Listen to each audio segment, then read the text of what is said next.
welcome back to today's episode of On the Grass with myself, Amy, Lucy and Pete. And today we're delighted to be joined by Lauren Taft, UEFA B Coach and Head of Taft Coaching. What have you been up to recently? Firstly, thanks for having me.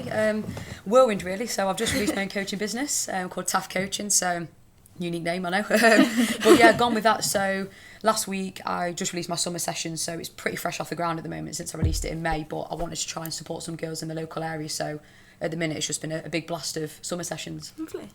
Lucy's going to kick us off with an icebreaker just to get you warmed up. Yeah, just to get us started, we're just going to do a quick little icebreaker. So you're going to run, like you just mentioned, you're running these sessions for young female footballers. So with the player development model, you've got this new under-12s session that you run in. What corner of the model, from technical, tactical, psychological, social and physical, are you going to choose to focus on with that first session with the group, and kind of explain why? We'll just wait for the timer and then get going. And then Okay. Perfect. Yep, let's go. So I would, for the first corner, would be social for me. I am a big believer of fun games all the time, and especially with the fresh under-12s team, the bonding's really important, making them feel confident, laughing and joking. That is my absolute favourite. I'm sure you feel the same when I had you at Derby Under-17s, which is a full circle moment today. And that'd be the first thing I go with, and that gets players to connect with each other. I think that's really important. Then I'd probably introduce the technical after. So the social corner for me is everything, and girls actually understand each other then and how to support each other in training. I like that. I like that answer. Nice. With 3 seconds to spare. Perfect. Right in time. Right. Yeah. We're on the way, so now the ice is broken. And can I just take you back a bit, first of all, Lauren? So you started your playing career with Derby County, is that right? I did, yeah. How long were you there? So I was there for 14 years, so I tried to remember from, I think, long time. Started when I was 9 in the academy set up, and kind of just went through really. I think I've had quite a linear pathway through football, and I think we look at the generation now, it's actually changing, where footballers can, chop and change with their career, but for me it was quite direct, so all the way through, and went to the Regional Talent Centre with Derby as well, so that was really cool. I was fortunate to play against Man City, Man United, Everton, with the Regional Talent Centre. That was really good. Yeah. And then hit the first team at 18, so it was been a blast really. And was Samantha Griffiths your manager? Yeah, so I've known Sam for such a long time, and really grateful for that. So she actually had me in the under-17 set up before she became the first team manager. Oh, okay. And then when she was kind of coming out of her playing career, I was training with her a bit, and then she became the first team manager. So I was really fortunate to obviously be under her as a player. Yeah. And then obviously years later I've assisted her with the first team, so coaching wise. So she's probably been quite a role. We tend to talk about Sam Griffiths on this show quite a lot, because she's a great role model for so many people. Did you take some of what you learned from her into your own coaching, and your time at Loughborough? How did that, your playing career at Loughborough, how did that affect how you coached?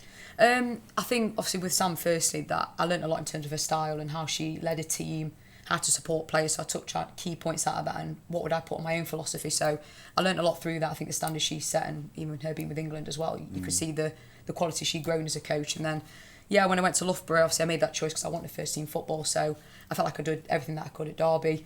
Went to tier 3 football, and that was just a whirlwind. So I was being a teacher, learning to teach and playing. I was only having a Friday off, so it was crazy in terms of coaching, but I just tried to dedicate as much as I could in the week, train and play as much as I could, and I think it helped me to become an all-rounder really. Yeah. And you've said that about Sam. I've just remembered of it. Getting this out, this is a bit of ad-libbing, but I was just messaging some of my mates, our mates, saying, if you could sum up Lauren Taft in 5 words, what would it be? So you've got to guess who says this about you, okay? God, here we go. From some of your coaching friends. So this one, challenging, by which I mean she doesn't just nod her head, she pushes you and herself to be better. Genuine, supportive, winner, ambitious. Wow. That's nice, isn't it? Yeah, that is lovely. Some lovely words. Who do you reckon that is? Oh, is it someone in the Derby setup? Was, yeah. Is it Chloe? No, Mark Russell. Oh, Mark was in my head as a second. He's going to be your manager this season, Mark Russell. The seconds? I've got a feeling. Yeah, he was my second choice to pick there. Then here's another one then. So, hardworking, energetic, good listener, empathetic, driven. Sam? Yep. Yeah. Oh my God. I appreciate that. Yeah. No, they're nice, aren't they? That's really sweet. Yeah, so we're talking about Derby County. Yeah. And obviously we're on the topic. I want to just go in and role models a bit more. You've said Sam is a role model. If you could like choose someone manager, celebrity, well known wise, and then someone that you know personally, role models, who would you say? I think celebrity wise would be Emma Hayes now. I think definitely. I think everyone will probably go to that. Just her understanding tactically of the game. She talks sense, and I think that's what you want as coaches, to say the right things to you, read the game really well, and she sets some great standard. Obviously with Chelsea being so successful and winning that many trophies, and obviously going to America and making a stamp there. So yeah, she's definitely a role model, and I think personally for me it's probably a bit soppy, but my dad. Probably the go-to. Every player will say that, but he's the reason why I got into football in the first place and travelled me all over the UK as a kid everywhere. And I think that's the person I looked up to with the career he had and how successful he was. I wanted to do the same in my way now. So yeah. And back to Derby again. Yeah. Obviously you coached under 17s. That's where I met you. Yeah. And then obviously you went on to first team. Yeah. How does your coaching have to kind of change or adapt from youth to adult players? I think in terms of the only difference really is more the technical and tactical elements of what women need to know in terms of stepping into the first team environment. But even before I had you, I started at Derby under 9s and under 10s, so I've gone from like the right little is all the way up. So for then it was more the fun element, enjoying the game, learning how to pass and dribble. But now it's more being a people person, protecting the girls, that comes first to me, and then applying all the technical impacts after it. What did you kind of find the most challenging during like the whole of your time at Derby? I think probably as a player, I had the dream to make the first team consistently. So for me to be open and honest today, I really wanted that. And I think when I didn't get that, that was a real challenge because I was studying in obviously my career outside of football, and I didn't really know where I was going to go. So I felt quite lost and quite down. And I thought, Derby's all I've ever known. I've been here since I was 9, but I had the urge in me to try and push on and go somewhere new. So yeah, I think that was the hardest stage for me. Perfect. Yeah, we kind of talked about your coaching experience. We were just going to talk a bit more about like your day-to-day kind of job. Yeah. What is it that you're kind of doing at the minute and how you're kind of finding it? So it's a really good question because I've had a bit of a life change recently at the moment. So I've just been head of girls PE for 4 years at a secondary school. So my first job was Ashfield School, and that's where I've just been for the past 5 years.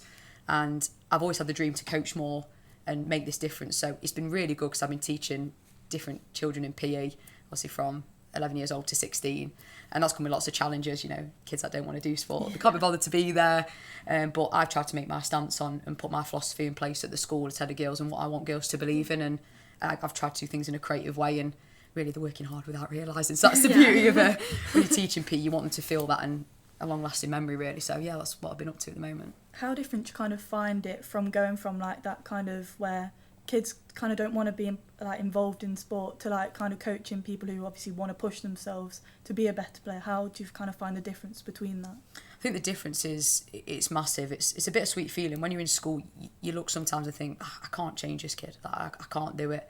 But the more you push and work with the kids, they end up trusting you, and the rewards come after that. So there's big challenges versus the big rewards that you're going to get. So I think I've kind of thrown myself into it in school and said, look, I'm going to get you through. Like whatever happens, I will get you there, get you the grades, and make sure you have the best PE lessons. But then versus the coaching, that's been really different. So the challenges there has more been just keeping everyone in check, building confidence, but more working with players that are fighting for contracts. So it's a whole different level of intensity that's gone into it. It's not now I'm just putting on PE lessons. I'm now actually having to think more tactically what people need. So both different, but they've got rewards eventually from both of them. So yeah, definitely. How big a decision was it? I remember we were talking earlier in the summer, and you said, right, that's it, I'm chucking in teaching. Yeah. How big a decision was that? And if there's or if there's young coaches out there in a full-time job whose coaching is really growing, what would you say to them? What's the best way to go about that enormous leap of faith?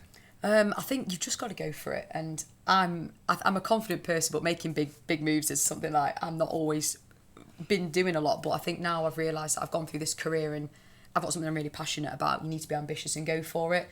So it was a huge decision. I was going back and forth in my head. And how long did it take you to decide? Oh, it was good, like 5 to 6 months. You know, it was a trickling thought in my head, and then I was trying to weigh up the the outcomes of what would happen if I released Taft Coaching. And I thought, you know what, I'm just going to go for this and do it while I can, while I'm young enough, and still kick a ball around. So it's it's happening. So for me, you've got to be confident and take a leap with whatever you feel passionate to do. Yeah. Does it feel liberating now that it's happened? Yeah, the weight's come off the shoulders now. It took a couple of months to actually get that feeling, but now I've got Taft Coaching rolling and I'm making connections with people. I'm feeling really grateful for it now. Yeah.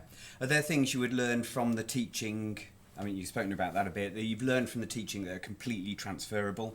Yeah, 100%. And I think I got filmed by the FA over a year ago with my journey. And one of the comments that I said was that teaching and coaching comes hand in hand. Yeah. And I do really believe that. And I've always put coaching to teaching amongst the philosophies, but the reward you get is crazy. And I've always tried to make sure that I'm saying the right technical things to the kids, I'm putting new ideas in, and that's how I've stuck with my style, and it's been more successful. So Can you think of a kid, a young person, being on a football field or in the classroom, where they've gone from this to that?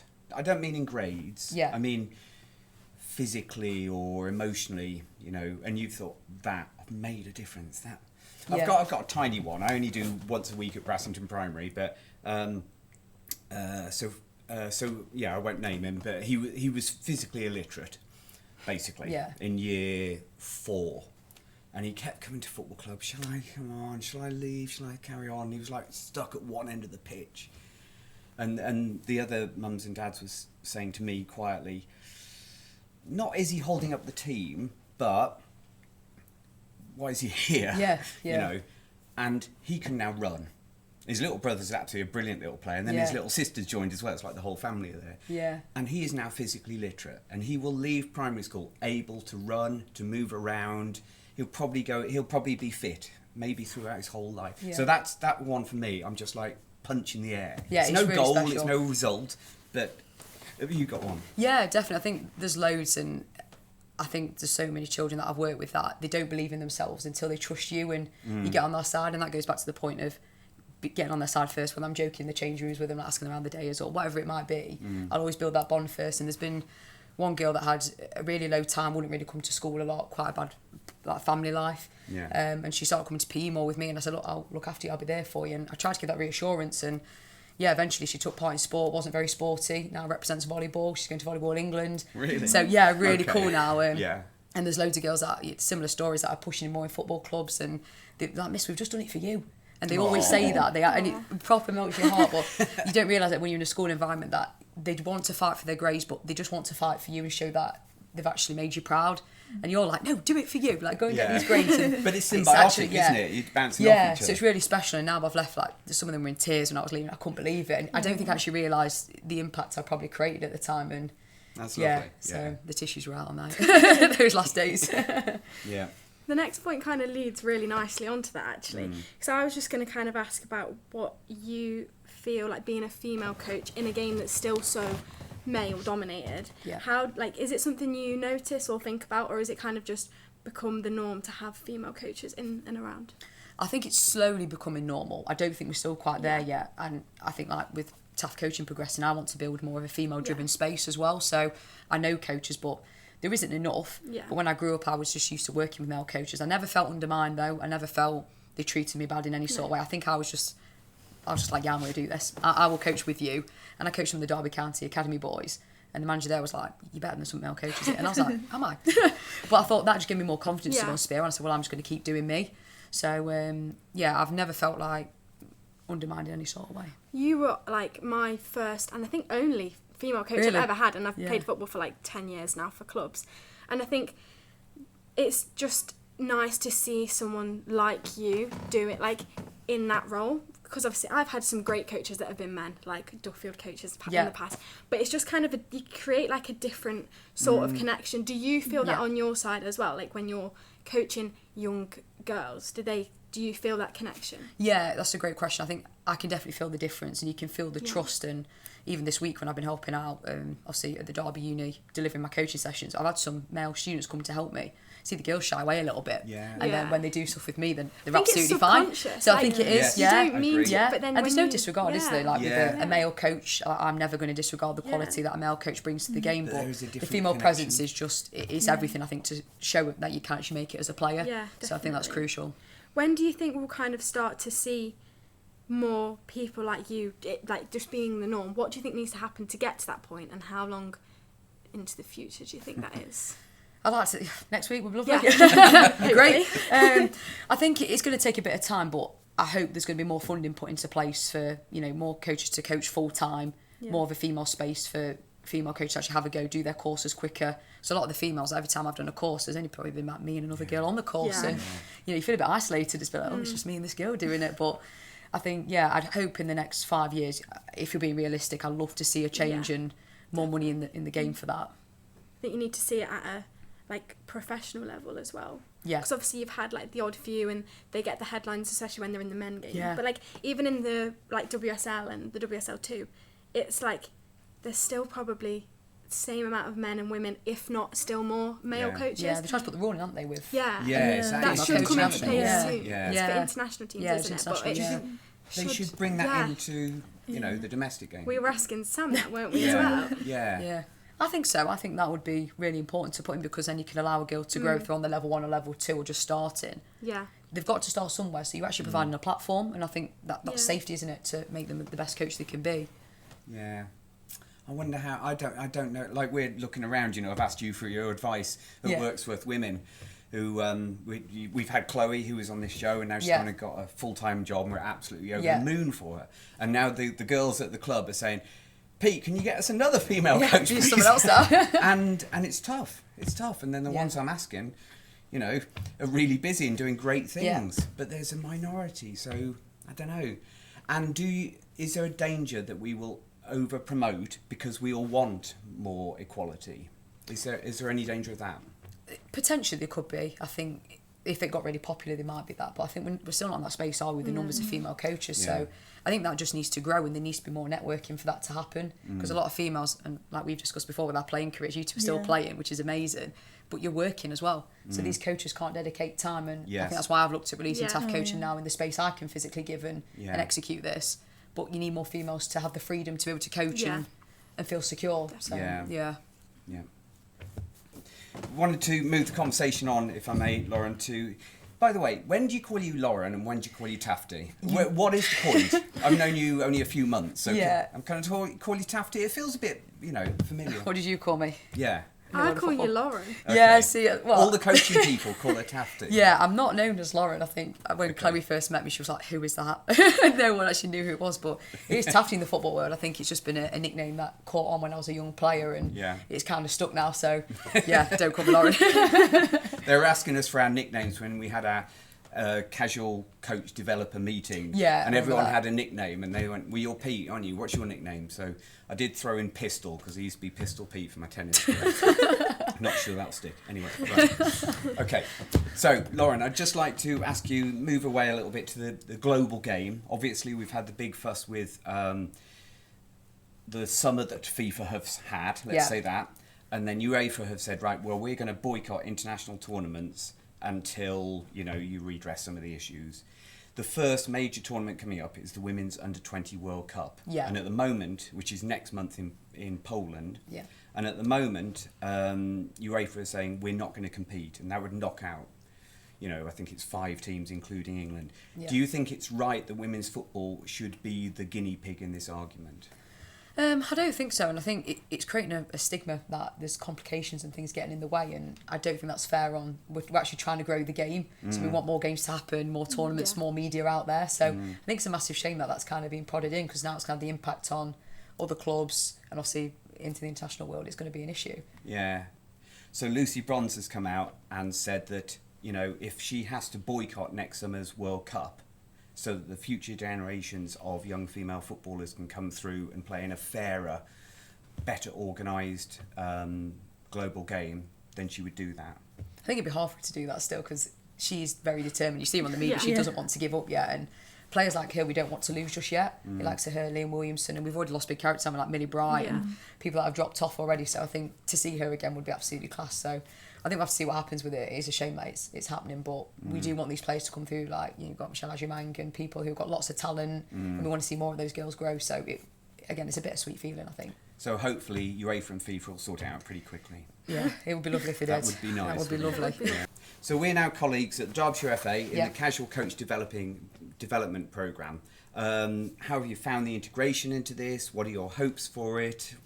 What do you make of it? It's a new addition to my coaching. Obviously, I saw it come out as a role and I thought this would really help for kind of my next, obviously, adventure with my business. So, yeah, I think it's going to be really exciting. Obviously, I'm looking forward to getting stuck in, really, if anything. I think just connecting with the clubs that I've been given, trying to support the coaches and actually get a feel for what it's like, you know, leading CPDs and just creating an impact that coaches feel confident in delivering sessions to their clubs. Yeah. Did you have a mentor at any stage in your career?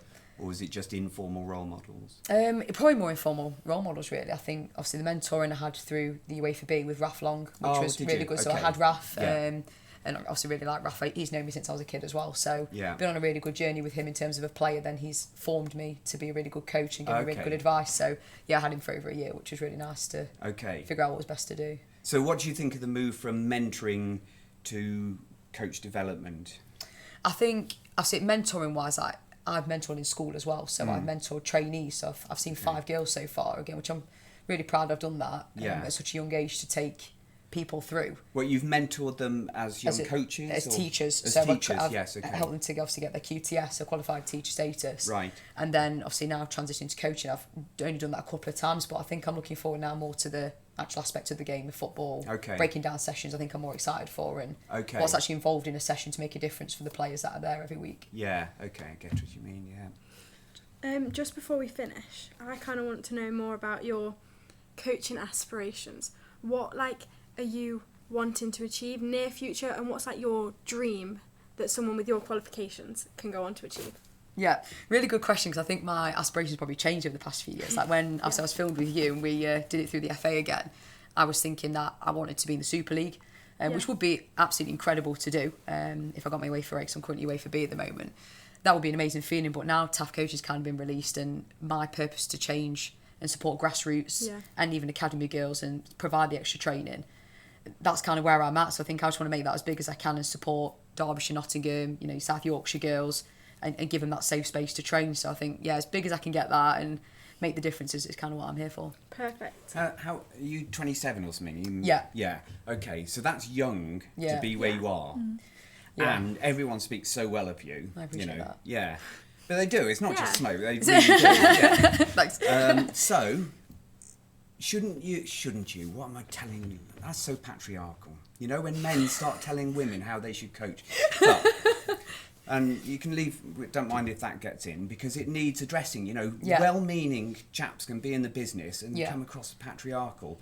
But my point is, at 27, if you've got to this stage, and then if the UEFA A can be conquered, is there a possibility, that's a better way of phrasing it, is there a possibility you could be managing in WSL in 10 years' time? And would that be worth going for? It could be something, yeah. I think as I see my pathway grow through this, I'll definitely keep open to what kind of opens up for me. I think I do look back at the career I've had, and that's one thing I do sit back and think, Jesus Christ, I've done a lot. I'm in coaching since I was 16, and then I've obviously coached all the way through my playing and teaching career. Sometimes I was missing lectures to obviously come back and coach. I was like, I'll do it. But I love throwing myself into it. That's what I encourage anyone, is to go and get out there and chase the experiences. So then Head of Girls P came round 7 months into my first ever teaching job. It's got that at 23, and just not stopped. So it's just been throwing myself into things over and over, but I've got the rewards after it. So as much as it's been a challenge, I've felt like I've been successful. So it could be no limits. No limits really at the minute. We'll just see how much this business grows. Yeah. And just before we end, we always try and do this. We're going to get the timer back on in a minute. Yeah. But I just want to ask for one piece of key advice you would give to other grassroots coaches in your position. So let's say they're a female coach starting out. One piece of advice. So when the timer's up, we'll get started. Perfect. When you're ready. One piece of advice I think I give to any female coach would be just to believe in your values and your passion and go for it. Just throw yourself into absolutely everything is the one thing I would say, because you will always grow from it and nothing's ever going to be easy. I know people say that's really cheesy, but it's so true. You've got to back yourself.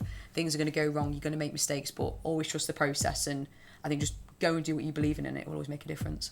Perfect. Again, 10 seconds to spare. I'm good. Well, thank you so much for joining us today. It's been amazing to have you on. No, pleasure. Thanks for having me on, guys. And thank you so much to everyone who watched or listened for the latest episode of On the Grass at Home. We hope to see you all again soon. Make sure to check out our socials, and we'll see you for the next episode.